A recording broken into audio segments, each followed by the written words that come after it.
SBHS. I'm Amanda. And I'm Luna, and welcome back to Making the Grade. In case you forgot, we are 7 seniors who put together a show to keep you updated on what's going on in SBHS. Let's jump right into the 4th episode. Most of the time, students don't even recognize all of the art that goes up on our walls in SBHS and the purpose that each piece is trying to convey. This doesn't happen only in our halls of our school. Art deeply impacts our world every day in ways that we don't even realize. Let's see how the many artists of SBHS feel about this topic.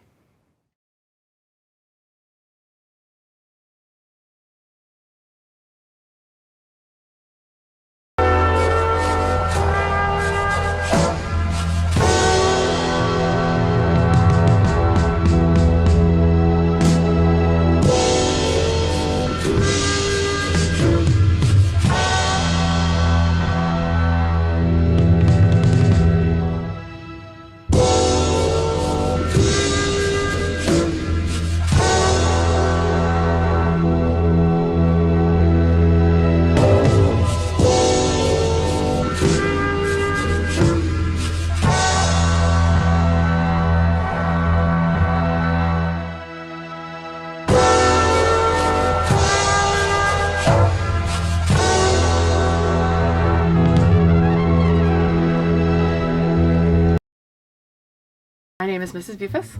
I teach freshman visual art, Art 1, and AP Art History. I'm Laurie Boudou. I'm an art teacher at the high school. I teach Art 1, Art 2, Painting 1 and 2 and 3, and sometimes Photoshop. My name is Norman Chow. And what do you teach? I teach Art 1, Photoshop 1 and 2, Photography 1 and 2, AP Art Portfolio, Honors Art Portfolio 1 and 2. I think that's it. Oh, and Computer Arts. My name is Rahul Moswani, and I am in AP Art Portfolio. Yeah, that is my class. All right. My name is Hannah, and I'm in Honors Portfolio 2. My name is Francis, and I'm in Honors Art Portfolio 1.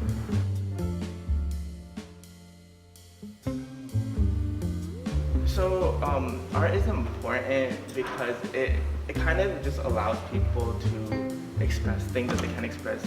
You know, just like the, what's it called, like the cliche answer, right? Like it allows people to express things. But I also just think that like art is just kind of fun, and you know, like without it, it's just kind of boring. I like the way that I think about it is like if I didn't have art in my life, right? If I didn't, you know, surround myself with creativity and art and stuff, I would be like one of those people working in like those like cartoon 9-to-5 office jobs in those cubicles. It's all dull, it's all gray, all that fun stuff. People use art as a means of release. If you look at, let's just touch base with all the movies you guys have been watching. All the Marvel movies. If you didn't have art, you wouldn't have those Marvel movies. If you didn't, let's say Star Wars 2, like conceptualization of the Star Wars world. Without art, you wouldn't have that. Well, art is important to me because it allows me to express all the things that I can't really vocalize, and it allows me to like channel messages from like my inner self. And I think it's important because it also allows for our inner message to be interpreted by others. It is important because it's a form of expression and it allows for an outlet. Because it's therapeutic, it provides balance. My students come in my classroom and they're excited to use their hands and create and problem solve. I think art gives a creative outlet to those who need to express themselves. So I personally make art because it's like one of the few things that I'm good at. Like I'm not good at a lot of things, but you know, art is just something that I've always been able to do and something that I hope to continue to do in my life. I make art for myself. It's a coping mechanism for me. It calms me down, helps me understand myself better, and it helps me just like create beautiful things. So why do you personally make art? Because it's a fun thing to do. I think that a lot of people have this idea of like what art is supposed to be, like especially like in terms of like realism. They think it should, look exactly like something, and I think they need to understand that people are not printers and that there's always like a personalized aesthetic to it. So some common misconceptions about visual art is the way that like people interpret it and people understand art. A lot of people try to understand, at least with like contemporary high avant-garde art, about like through its monetary value, and try to understand them. They look at the money while not understanding the meanings and the concepts behind it, which I understand because we're living in like a society where that's important. But it's also like it just takes away so much from the meaning and from the art piece itself.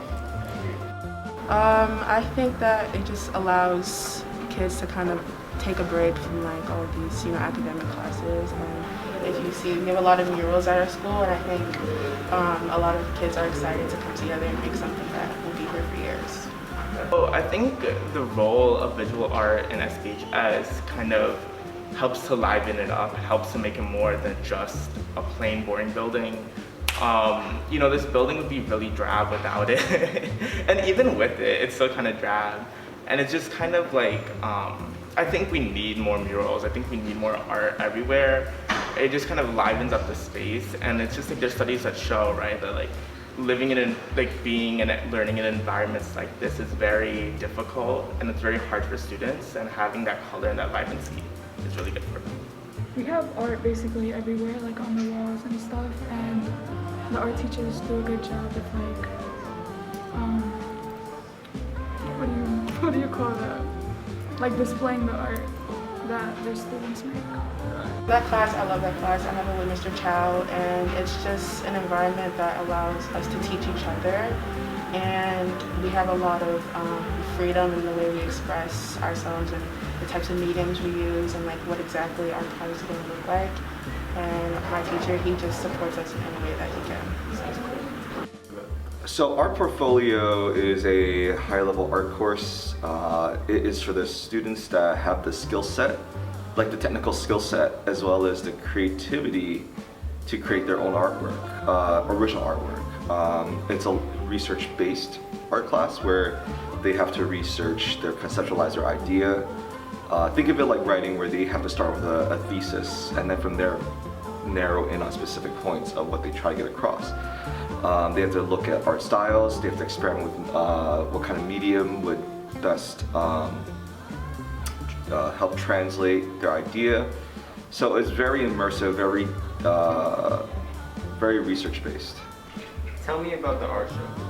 The art show, like I mentioned before, is a culmination of everyone's talents in the school district from kindergarten up until their senior year. So you'll see like kindergartens that do amazing artwork. You'll see, it's a means of exposure too. So like let's say the high school students would see what the middle school students did, or even like the elementary school students did. It's also a means of seeing their growth. Like they remember doing some of those projects growing up.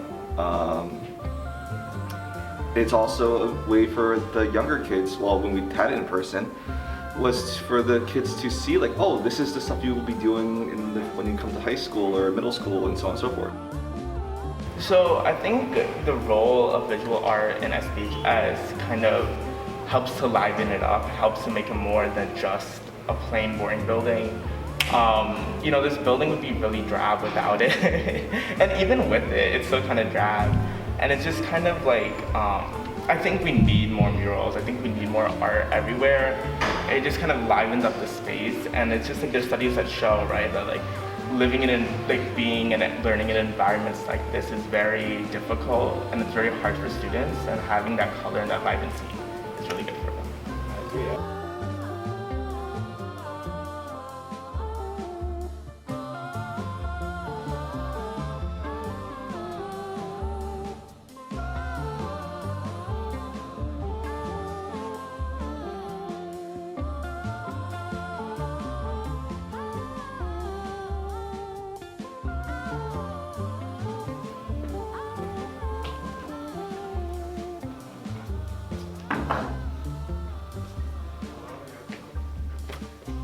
art.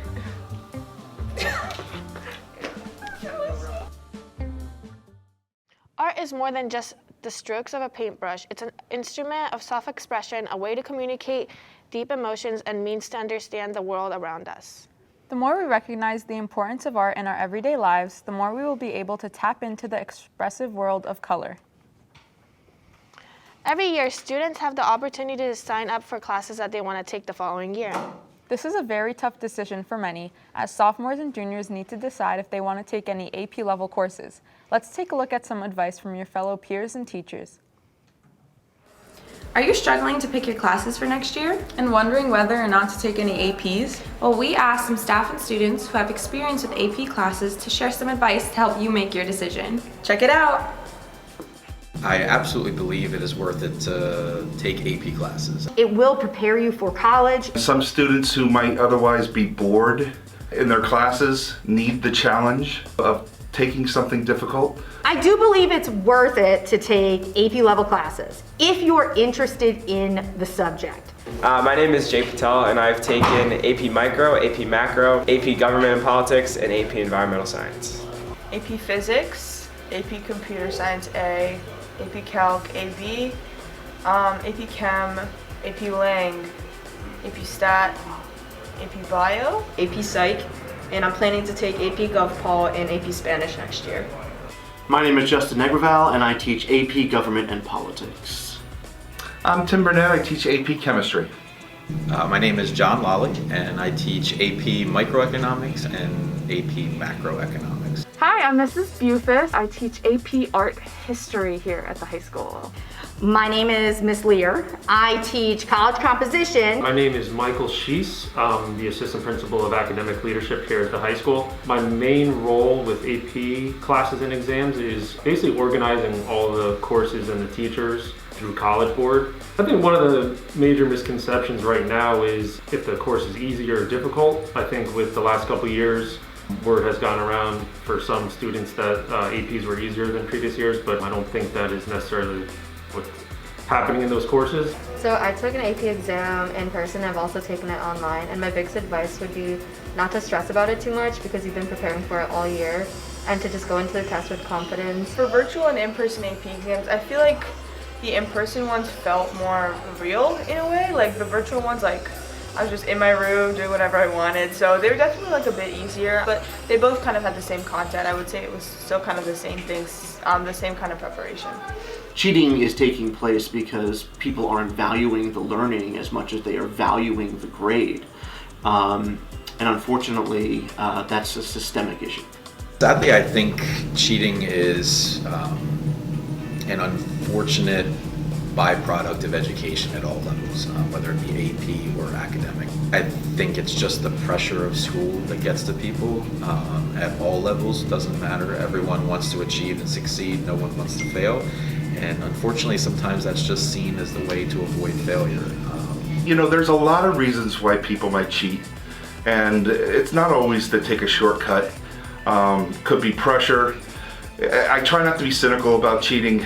There are some students I know who wouldn't cheat under any circumstances. I really truly believe it's because of time management more than anything else. I don't think students are being malicious. I think they are taking too many high-level classes at the same time and are panicked about getting work done. I haven't found a problem in my classroom for cheating, thank goodness. On exam days, College Board sends us a pretty big list of criteria that we have to meet, just as far as spacing students, the way we seat them in the testing areas, as well as the way College Board sets up their exams, and all the testing booklets aren't necessarily the same. Actually, they're varied greatly. So if students were looking at each other's exams or answer sheets or anything like that, it's not going to be helpful. I think AP level classes really help prepare you for more similar to what college classes are like, because there's a lot more tests that weigh more points, and so there's a little more pressure on it, and the teachers give you a little more independence and responsibility to study on your own. I think it's really important to take an AP course if you plan on studying that subject again in college, or like even if you have an interest in the subject in general. A lot of kids will just take them just to get a GPA boost, but oftentimes they don't do well in the class and it ends up biting them in the butt. It it teaches you kind of how to work at a more advanced level and sets higher expectations for you so you don't have as much of a difficult time like in college or, working a real job. So I think for time management and work ethic, it's really helpful. Sometimes with the AP, it's very regimented because we have to stay on a schedule and we have to get to these different skills. But that's just kind of the nature of the course. As far as the AP guidelines and curriculum, yeah, that's always a challenge, right? Because we can't control time, and time is our most precious resource, and once it's wasted and gone, we can't get it back. So that's always difficult. And one of the things that I struggle with as an AP teacher is for students who fall behind, because once a student falls behind, I can't slow the course down for them, and it's really hard to recover them once they fall behind. I love when students challenge themselves. Like a student that normally wouldn't take those higher level courses finds something they're interested in and signs up for that AP level course. I think it's good for every student that is going to pursue higher education to take an AP course before they leave here, just to get an idea of what the rigor of a college course would be like. Now that you've had an inside look into the AP world, we hope that this makes your decision-making process a little bit easier. Thanks for watching, and I'll see you in the exam room. I won't. AP US History, AP GovPol, AP Stats, AP Lang, and then this year I'm taking AP Lit, Psych, Comparative Government, Comp Sci Principles, and Environmental Science. So it's like a whole all around, yeah. Oh, God damn, okay. Whoa, that was some great advice. I can't wait to see if this helps any students make a decision to take an AP course next year. Two outstanding programs in our school that you can take senior year are Peer and HiTOPS. People are chosen to get into these programs through an interview process. Each of them has its own unique role within the school. Take a look.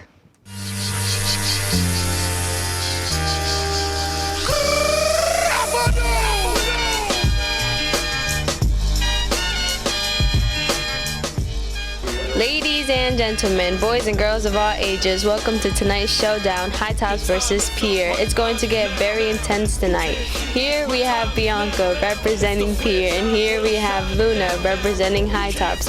Who's gonna win? Hi, my name's Denari. Hi, my name's Luna. Hi, my name's Rahul. Hi, my name is Charity. And we are. And we are HiTOPS. I'm Mrs. Bravo, and I'm one of the advisors for HiTOPS. Hi, I'm Miss Janice, and I teach the HiTOPS program. So HiTOPS was created as a way to get high school students the information that they need in regards to their sexual health, so that way they can make healthy decisions about what they need to be safe. HiTOPS to me is more than a funny thing, right? It's an education thing. Trying to raise awareness on these different topics. I feel like HiTOPS is important because it allows us to have the conversations that we may not feel comfortable talking to our parents about. I wanted to join HiTOPS because I wanted to help educate the younger kids about important things about sexual health and sexuality and consent. And I just think that that stuff is really important and it wasn't taught for such a long time. And being a part of teaching it was just something that I wanted to do. And so they're going to teach the 9th graders about their bodies and pregnancy prevention. They're going to teach the sophomores about sexual assault. And then they're going to teach the juniors about STIs like HIV/AIDS and about sex and gender. The HiTOPS leaders themselves within the class has definitely changed. South Brunswick High School is a huge school, so a lot of the kids come into the program and they don't know each other. So they definitely, I think, are a little apprehensive joining the program. There's a lot of people they don't know, but I definitely have seen them establish friendships and these really close connections that I think has definitely made them really successful. The retreat in the beginning of the year, I remember looking out at all these kids and thinking I'm not gonna make friends with any of these kids. I'm gonna just end up chilling with the people I know closest, chilling with my sister, and by the end of that retreat, I remember everybody was cool with everybody. And when we got into class the next week, I was talking with everybody and we were super close friends. And so it's just What HiTOPS does is like it allows you to connect with people that you normally wouldn't connect with.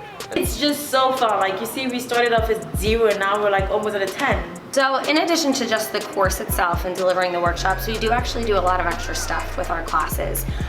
What's really fun is in the winter holiday season, we do something called STG, which, you know, is kind of a spoof off of STIs or sexually transmitted infections, but we call it secretly transmitted gifts. So it's sort of like a secret Santa. We also have done a family night workshop where just like we would put on a workshop for students in our school, we put on a workshop for family members to learn about teen-parent communication.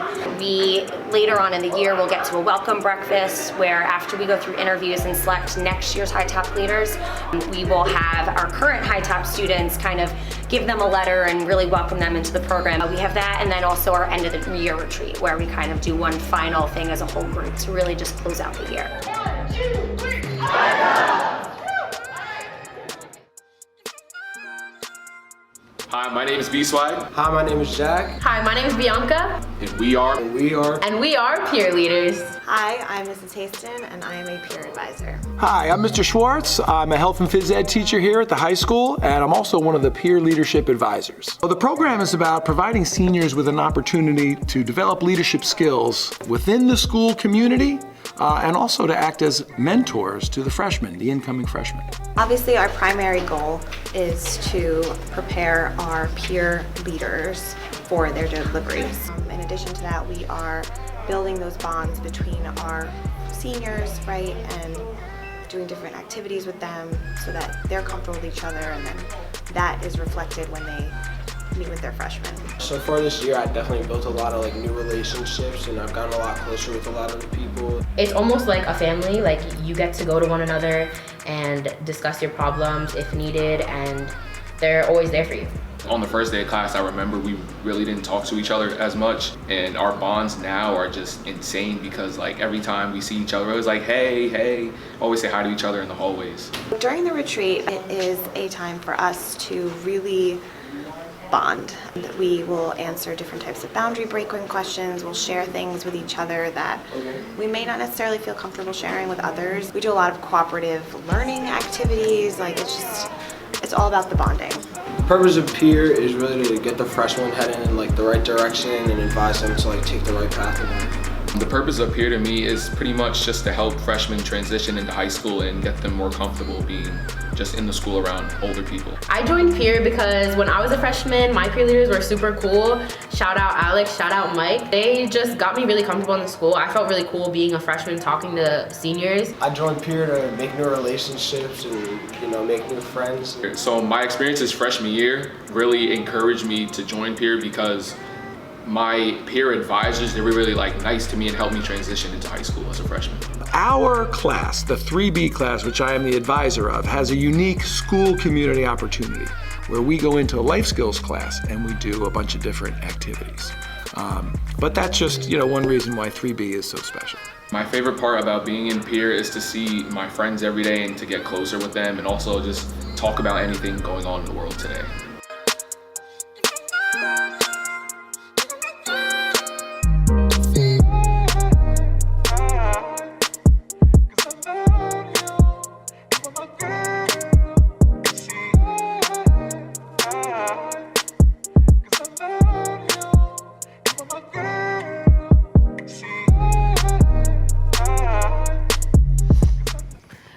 Both seem pretty cool. I wouldn't be able to choose which one to be a part of. Yeah, right, Luna. We all know which program is better. But you guys have until your junior year to figure that one out. Well, that's all we have for the 4th episode. Comment down below which one's your favorite package. Be on the lookout for episode 5. Until then, I'm Amanda. And I'm Luna. Have a great spring break!